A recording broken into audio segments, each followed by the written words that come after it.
Hello everyone. तो आज की वीडियो में all of us are dead Korean drama के एपिसोड 5 और 6 को एक्सप्लेन किया गया है।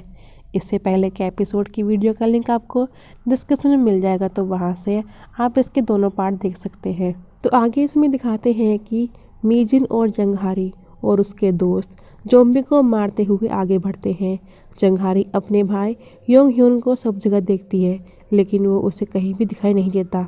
जिन पॉलिटिशियन को सोजू और यूसिन ने बचाया था, उन्हें लेने के लिए हेलीकॉप्टर पहुंच जाता है और वहां से सीधा क्वारंटाइन सेंटर ले जाया जाएगा। वहां की सरकार इस महामारी की वजह से और हालात ज़्यादा ख़राब होने की वजह से यूसन सिटी में मार्च सेल को लगा देती है। इसकी वजह से स्टॉक मार्केट पे भी बहुत बुरा असर पड़ता है। यूसन सिटी से जिन लोगों को रेस्क्यू किया था, उन्हें दूसरी जगह ले जाते रहते हैं, लेकिन वहाँ के लोग उन्हें अपने शहर में आने ही नहीं देते। इस महामारी को लेकर मीडिया में भी बहुत सारी गलत बातें फैल रही थी, जैसे कि ये सब न्यूक्लियर बम रेडिएशन की वजह से हो रहा है, उसी की वजह से सब जॉम्बी बन रहे हैं और देश के 30 कॉरपोरेशन के हेड भी देश छोड़ के जाना चाहते हैं। मीडिया की फैलाई गई गलत जानकारी को लोग अपने तरीके से सोशल मीडिया पर दिखा रहे थे। उनमें से एक ऑफिसर कहता है कि हमें आगे मार्शल लॉ नहीं बढ़ाना चाहिए, बल्कि उनका एम ज़्यादा से ज़्यादा लोगों को सेफ रखना और इन्फेक्टेड लोगों को ठीक करना है। उधर स्कूल में सू ह्यूक ब्रॉडकास्टिंग रूम में पहुंच जाता है। ओंजो उससे चोंगसन के बारे में पूछती है कि वो कहाँ पर है। सू ह्यूक कहता है कि स्टाफ रूम में वे अलग हो गए थे। वो ओंजो को सॉरी बोलता है, क्योंकि उसी ने कहा था कि वो उसका ध्यान रखेगा। आगे इसमें उसी सीन को दिखाते हैं जब ग्विनिम जोंगसन के ऊपर चाकू फेंक कर मारता है, लेकिन वो चाकू उसे नहीं लगता। वो भागता हुआ लाइब्रेरी में पहुंच जाता है। वहां पर भी बहुत सारे जॉम्बीज होते हैं। अपने आप को बचाने के लिए जोंगसन लाइब्रेरी में रखी डेस्क के ऊपर चढ़ जाता है और ग्विनिम भी उससे मोबाइल लेने के लिए डेस्क के ऊपर चढ़ जाता है। दोनों के बीच हाथापाई भी होती है और जोंगसन ग्विनिम की एक आंख में मोबाइल मार के उसे नीचे गिरा देता है और सभी जॉम्बी उसे काटना शुरू कर देते हैं। ग्विनिम को काटने के बाद वे सब जोंगसन को काटने के लिए आते हैं। क्योंकि वो डेस्क के ऊपर था, इसलिए कोई भी उसे छू नहीं पाता। किसी तरह अपने आप को बचाते हुए वो लाइब्रेरी में से निकल जाता है, लेकिन उसके बाहर भी जॉम्बी होते हैं। जब वे उसकी तरफ आते हैं तो वो एक पाइपलाइन के रास्ते के अंदर चला जाता है, लेकिन एक जॉम्बी ने उसका पैर पकड़ा हुआ था। तभी जंगारी वहां पहुंच के उसे तीर मार देती है, लेकिन वो चोंगसन को नहीं देख पाती। इसके बाद वे सब मेडिकल रूम में पहुंच जाते हैं। वहां पे कोई भी जॉम्बी नहीं होता। एक लड़का वहां रखे हुए कंप्यूटर को ओपन करता है ताकि वे इंस्टा या फेसबुक पर हेल्प मंगा सकें। उधर सेना के चीफ ये अनाउंसमेंट करते हैं कि उन्होंने ह्यूसन के पूरे इलाके को सील करके उसे अपने कंट्रोल में कर लिया है। वहाँ की कोई भी खबर बाहर ना जाए, इसलिए वहाँ का इंटरनेट, कॉलिंग, इमरजेंसी कॉल्स सबको बंद कर दिया था। जब जोंगसन इमरजेंसी कॉल करता है तो वो नहीं लगता और उधर मेडिकल रूम में भी इंटरनेट बंद हो जाता है। अब वे किसी भी चीज़ से कम्युनिकेट नहीं कर पाएंगे। जोंगसन दोबारा इमरजेंसी कॉल करता है, लेकिन कॉल नहीं लगती। वो बहुत ज़्यादा परेशान भी हो जाता है। उधर ब्रॉडकास्टिंग रूम में जब ओंजो हेलीकॉप्टर देखती है, तब वो याद करती है कि जुनियोंग की साइंस क्लब ने एक ड्रोन बनाया था। वो उन्हें बताता है कि ड्रोन उनकी साइंस लैब में रखा हुआ है। इसके जरिए ओंजो जोंगसन को ढूंढने के लिए कहती है। उसका मानना है कि अगर हम ही एक दूसरे का ध्यान नहीं रखेंगे तो और कौन रखेगा। लेकिन वो ड्रोन कंप्लीट नहीं बन पाया था, इसलिए पहले उन्हें उसके पार्ट लेने जाना होगा। ओंजो और जुनियोंग दोनों उसी रस्सी के सहारे साइंस लैब में जाते हैं।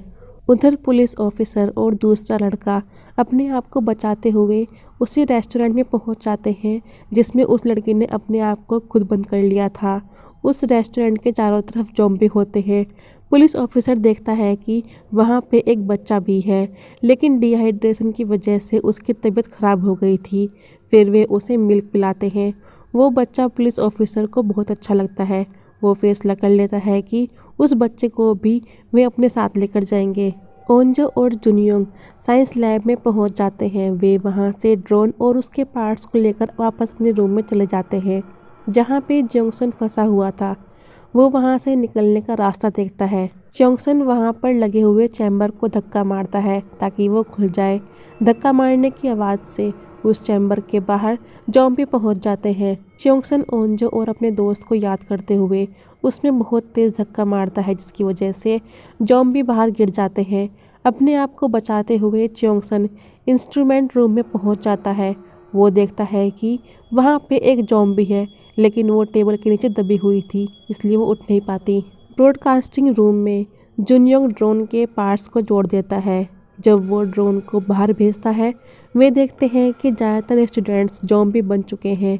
मेडिकल रूम में जंघारी उन्हें बताती है कि आर्चरी ट्रेनिंग सेंटर में एक इमरजेंसी फ़ोन है जो डायरेक्ट इमरजेंसी सर्विस से कनेक्ट होता है। वे उससे कॉल करके मदद बुला सकते हैं। और ट्रेनिंग सेंटर में ही और तीर रखे हुए थे।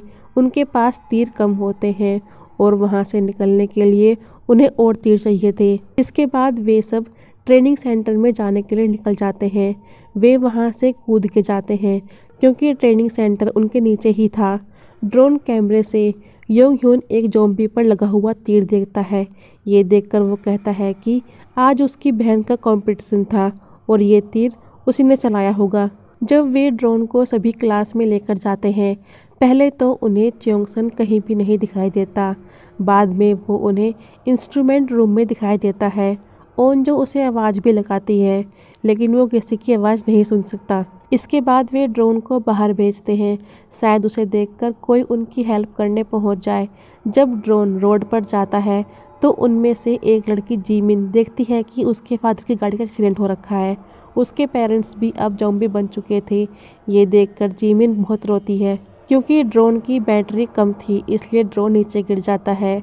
अब उनकी ये उम्मीद भी ख़त्म हो गई थी कि वे ड्रोन के सहारे मदद बुला सकें। उधर सभी पॉलिटिशियन और दोनों फायर फाइटर्स क्वारंटीन सेंटर पहुंच जाते हैं। उन्हें वे एक कमरे में ले जाते हैं। लेडी पॉलिटिशियन वहां के कमांडो से कंट्रोल रूम के बारे में पूछती है कि वो कहाँ पर है। कमांडो उनसे कहता है कि पहले उन सब का चेकअप होगा, उसके बाद ही वे कंट्रोल रूम में जा सकती हैं। जब तक वे सब एक रूम में रहेंगे, क्योंकि वे एमएलए होते हैं, इसलिए उनसे जितना बन पाया था उन्होंने उसके हिसाब से एक रूम का अरेंजमेंट कर दिया था। नहीं तो उन्हें भी बाहर जो लोग बैठे हुए थे उनके साथ ही बैठना पड़ता। लाइब्रेरी में ग्विनिम भी होश में आ जाता है, लेकिन वो भी पूरी तरह ज़ॉम्बी नहीं बन पाया था। जैसे ह्यूनजी पूरी तरह ज़ॉम्बी नहीं बन पाई थी, वैसा ही कुछ ग्विनिम के साथ हुआ था। यहाँ तक कि उसे कोई दर्द भी महसूस नहीं होता। जब ज़ॉम्बी दोबारा उसे काटने आते हैं तो वे उसे काटते भी नहीं। ये सब ह्यूनजी के साथ भी हुआ था। अब दिखाते हैं कि जब ब्योंगचन रिकॉर्डिंग करता है तो बताता है उसने अपने बेटे और वाइफ को एक हफ्ते तक सेरोटीन इंजेक्शन लगाए थे, लेकिन उनसे कोई भी फ़ायदा नहीं हो रहा था। जैसे ही एंटीवायरस शरीर के अंदर डाला जाता है, ज़ॉम्बी का वायरस बदल जाता है और वो अपने टारगेट पर हमला नहीं करता। इसका मतलब ये था कि अगर वो वायरस इंसान के दिमाग को पढ़ लेता है तो इंसान की एक नई प्रजाति पैदा हो जाएगी। और यही ह्यूनजी और ग्विनिम के साथ हुआ था। जब ज़ॉम्बी ने उन्हें काटा तो उसके वायरस ने उनका दिमाग पढ़ लिया था, इसलिए वो दोनों ना तो इंसान होते हैं और ना ही ज़ॉम्बी होते हैं। आगे ब्योंगचन अपनी रिकॉर्डिंग में कहता है कि हंस जोनस ने इंसानी ज़िंदगी के बारे में जिम्मेदारियों की बात कही थी, इसलिए ब्योंगचन ने उस वायरस को जोनस वायरस का नाम दिया था और इसका एंटीडोट बनाना भी उसी की जिम्मेदारी होती है। इधर ह्यूनजी वॉशरूम में होती है।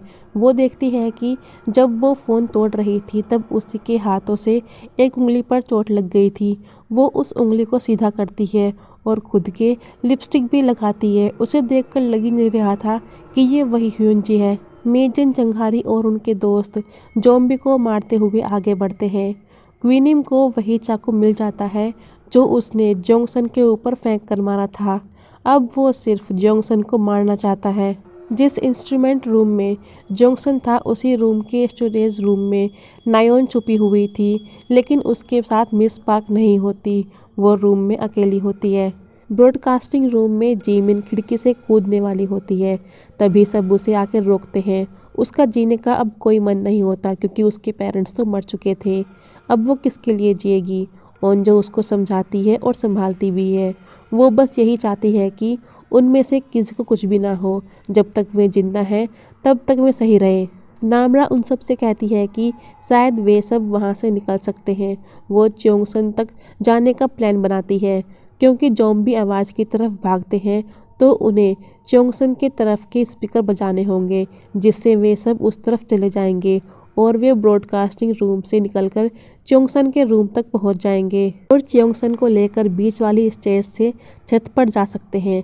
अगर उन्होंने वहां जाके आग लगा दी तो बाहर घूम रहे हेलीकॉप्टर उसे देखकर बचाने के लिए आ सकते हैं। पहले वे स्पीकर से च्योंगसन को मैसेज भेजते हैं कि वो जहाँ भी है वे सब उसे लेने के लिए वहाँ पे आ रहे हैं, इसलिए तब तक वो उस जगह से ना निकले। ये सब ग्विनिम भी सुन लेता है।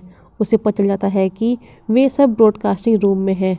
ओंजो भी च्योंगसन से रिक्वेस्ट करती है कि वो जहाँ भी है उनके आने तक वहीं रुका रहे और वो ओंजो की बात मान जाता है। इसके बाद नामरा लेफ्ट साइड की स्पीकर बजाई देती है और सभी ज़ॉम्बी उसकी आवाज़ की तरफ जाना शुरू कर देते हैं, लेकिन एक ज़ॉम्बी वहीं पे अटकी रहती है। वो आगे ही नहीं जा पाती। सूह्युक सबसे चुपके से निकलने के लिए कहता है, अगर कुछ होगा तो वो संभाल लेगा। वे सब बहुत आराम से पैर रखते हुए निकलते हैं, लेकिन जुनयुंग के हाथ से बोतल गिर जाती है। उसकी आवाज़ सुन के वो ज़ॉम्बी उन्हें देख लेता है और उन सबको भागना पड़ता है। जैसे ही ज़ॉम्बी सूह्युक के ऊपर उसे काटने के लिए आता है, ग्विनम उस ज़ॉम्बी को मार देता है। वो सूह्युक से जंक्शन के बारे में पूछता है कि वो कहाँ पर है, क्योंकि वो उसे मारना चाहता है। लेकिन सूह्युक उसे च्योंगसन के बारे में नहीं बताता और उन दोनों में लड़ाई शुरू हो जाती है। जैसे ही ग्विनिम उसका गला दबाने लगता है, पीछे से नामरा आके उसे पकड़ लेती है और ग्विनम नामरा के हाथ में काट लेता है। जब वो नामरा को मारता है तो सूह्युक उसे खिड़की से धक्का मार के नीचे फेंक देता है। इधर मीजिन और जंघारी और उनके साथी ज़ॉम्बी से बचते हुए ट्रेनिंग रूम में पहुंच जाते हैं, लेकिन ज़ॉम्बी से लड़ते हुए मीजिन के दोस्त को चाकू लग गया था। स्कूल के अंदर वे उसकी पट्टी कर देते हैं। जब जंघारी इमरजेंसी कॉल करती है तो वो नहीं लगता। च्योंगसन के सभी दोस्त उसके पास पहुंच जाते हैं और नायोन अंदर बैठी हुई खाती रहती है क्योंकि स्टोर रूम में खाने पीने का सामान रखा हुआ था। सूह्युक और नामरा भी ज़ॉम्बी से बचते हुए उनके पास पहुंच जाते हैं, लेकिन अब वे फिर से फंस जाते हैं क्योंकि उनका प्लान था कि वे च्योंगसन को लेकर छत पर चले जाएंगे। क्योंकि अब वहाँ पे ज़ॉम्बी आ गए थे, इसलिए उन्हें उसी रूम में रहना पड़ता है। एक लड़की नामरा के हाथ पर काटने का निशान देखती है। उसे लगा कि नामरा को ज़ॉम्बी ने काटा है। क्वारंटीन सेंटर में दो कमांडो उन सब के लिए खाना लेकर आते हैं। सोजू उनमें से एक को जानता था। वो उससे क्वारंटीन का टाइम पूछता है कि उन्हें यहाँ पे कितने दिन क्वारंटीन रहना पड़ेगा। कमांडो के मुताबिक शायद 1 महीने तक उन्हें क्वारंटीन रहना पड़ सकता है, क्योंकि उसे तो अपनी बेटी को बचाने उसके पास जाना होता है। पहले तो वो कमांडो को सॉरी बोलता है, फिर बाद में उन दोनों को बेहोश करके सोजू और यूसिन उनकी यूनिफॉर्म पहन के बाहर निकल जाते हैं। सोजू देखता है कि वहाँ पे जो भी बच्चे आ रखे थे उनमें से कोई भी यूनिफॉर्म में नहीं था। वो समझ जाता है कि अभी तक स्कूल से एक भी बच्चे को नहीं लाया गया है। उधर स्कूल में नामरा को मारने के लिए च्योंगसन आगे बढ़ता है। उसे लगा कि वो भी ज़ॉम्बी बन जाएगी। सूह्युक उससे कहता है कि उसे ग्विनम ने काटा था, किसी ज़ॉम्बी ने नहीं, और उसे ग्विनम नॉर्मल लगा था, वो किसी ज़ॉम्बी की तरह नहीं लग रहा था। लेकिन च्योंगसन उसकी बातों पर विश्वास नहीं करता क्योंकि उसके सामने ही ग्विनम को ज़ॉम्बीज़ ने काटा था।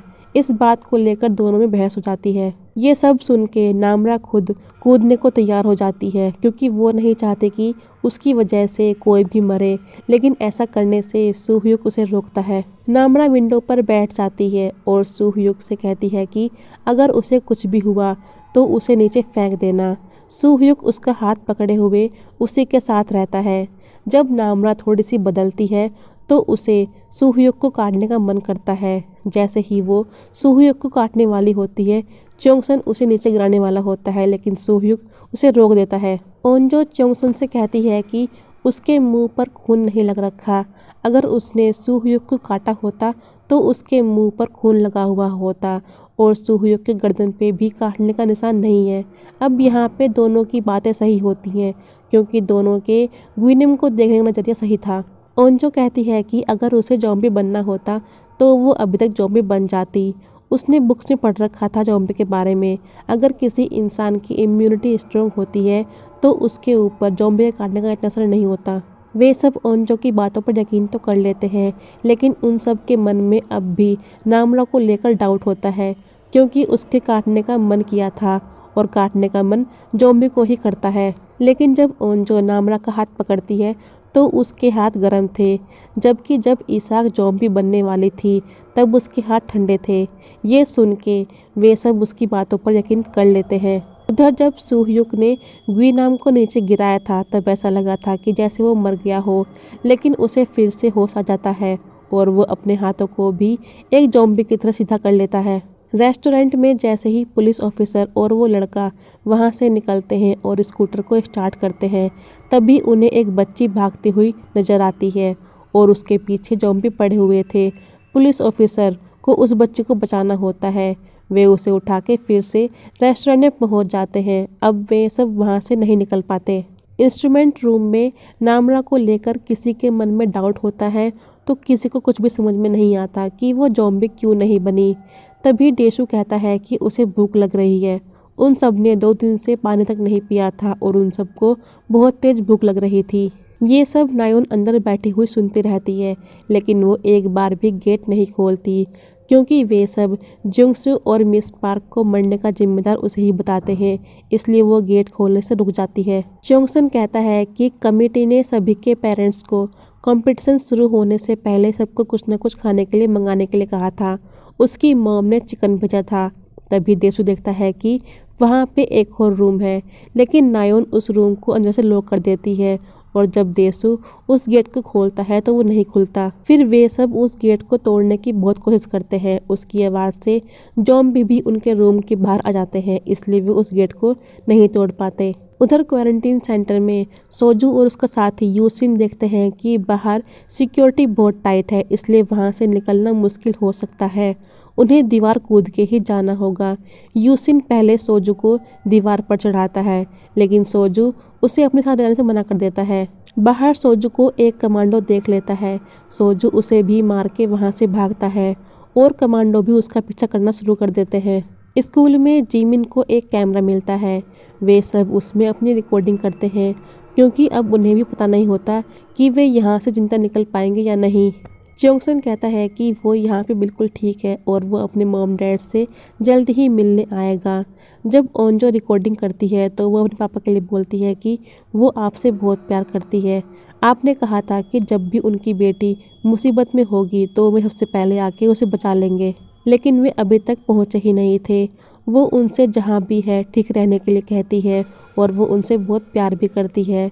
उधर दिखाते हैं कि जब सोजू भागता रहता है तो कमांडो उसका पीछा करते हुए फायरिंग भी करना शुरू कर देते हैं। सोजू भागता हुआ पानी में कूद जाता है और उसे एक गोली भी लग जाती है और यहीं पे ये दोनों एपिसोड खत्म होते हैं। तो मिलेंगे नेक्स्ट एपिसोड की वीडियो में। Thank you.